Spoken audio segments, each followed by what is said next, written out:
Finally મિત્રો આપણે આપણી સાથે જે બહુ મોટા કે જે મારા બહુ મોટા ફેન છે ને તમે fan? I love this car. Congratulation story માં આરામ આવી તો કહેવાય. તમે આમ એટલી વારમાં પોરો ખાવા સીએનજી. રામ રામ હવજુન અને જય દ્વારકાધીશ બધાને સ્વાગત છે તમારા એક નવા બ્લોગ ની અંદર. આજે આપણે જવાનું છે ભાવનગર અને મારી સાથે છે મનીષ અને પ્રિન્સ અને જે એક છોકરા લેવાનો છે ઉનાથી. અને આપણે ભાવનગર હું લગભગ બીજી વાર જાઉં, મતલબ આમ તો પહેલી જ વાર ભાવનગર, કારણ કે હું એકવાર ભગોડા ગયા હતા. ભગોડા છે ને, ભગોડા ગયા હતા. ભાવનગર તો પહેલી જ વાર છે. તો જઈએ આપણે એક વિડીયો ઉતારવાનો છે, એના માટે જઈએ છીએ આપણે. આ છે ઓન ધ વે અને આ ભાઈને ભરોસે જઈએ છીએ.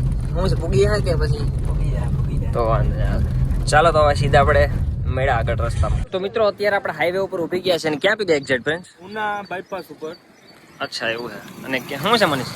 આરામ આવી તો કહેવાય. તમે આમ એટલી વારમાં પોરો ખાવા સીએનજી સસમાં તો પડ્યા કોક. સસમાં એમ તો 2-3 છે. મારા ઓલા મિસ થઈ ગયા ને યાર. મારા જેવા ફેવરેટ પહેલા સસમાં હતા ને, એક જગ્યાએ દુકાને ભૂલાઈ ગયા તો પાછા લેતા મને શરમ આવે. એટલે મુદ્દો એ નથી, ભાઈબંધની વાટ જોઈ આવી તો બહુ મોડું કરાવી દીધું યાર. ઓલાને મને ફોને આવી ગયો. આ જરૂર હોય એવું નથી લાગતું તમે આમાં સર્વિસની?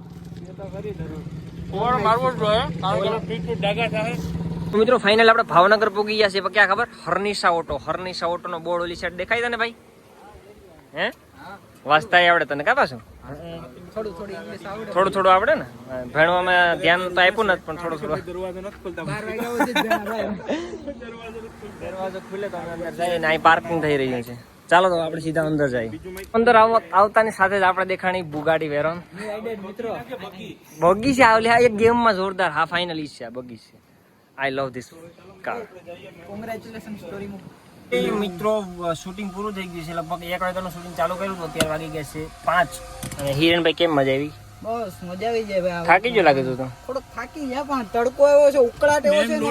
મેન લોડ મિત્રો મેં લીધો છે. 3 વિડીયો મેં શૂટ કર્યા છે અને કાયદેસર મને અત્યારે તાવ આવી ગયો છે. તો હુઈ જા તાનો મને તાવ આવ્યો ભાઈ.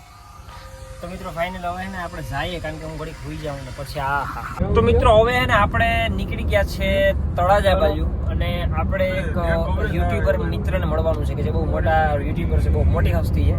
અને are you excited to meet him? Sorry. Yes તો જાય મિત્રો હવે સીધા આપણે એને મળવા. અને આપણી સાથે છે મિત્રો પ્રાણીઓ પણ. હવે વાતાવરણ બહુ મસ્ત થઈ ગયું. એક વાર મળ્યો કે નથી મળ્યો? પહેલી વાર આપણે પહેલી વાર જ છે, એટલે આપણે થોડું નર્વસ. તો ચાલો મિત્રો સીધા આપણે એને મળીએ. હું તમને બતાવું કે કોણ છે હસ્તી. ફાઇનલી મિત્રો આપણે આપણી સાથે છે બહુ મોટા યુટ્યુબર સરવૈયા સાહેબ, અને એને મળવાની ક્યારની ઈચ્છા હતી તમને. આઈફોન લઈ લીધો તો સત્ય કરી આઈફોન. તો ફાઇનલ મિત્રો હવે સરવૈયા સાહેબ ચા પીવાની છે તમારી?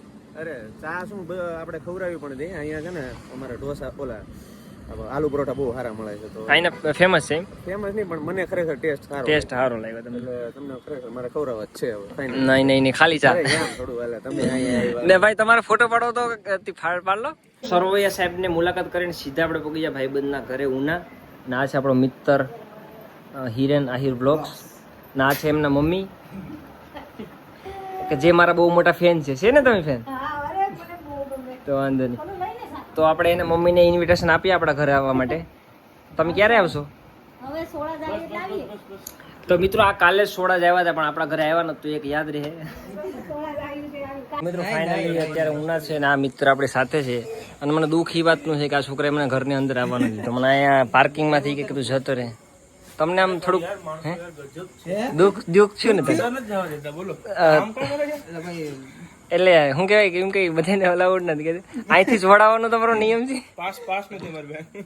એવું કઈ નથી મિત્રો, મેં જમાડી દીધું ભાઈને. એ તો બધે ઠીક છે. રોકાવાનું કામ શું પણ નથી રોકાવાનું. આ ગાડી કેટલામાં દેવાની છે? મફતમાં લેતા જાવ ને, તમારા માટે હું હવે આ જો દબાવી દે. કઈ વાંધો નહીં, લેતા જાવ. તમને હું ભાઈ આપણે ચાલ તો મળીએ. અને એ બાજુ આવો તો અમને યાદ કરજો.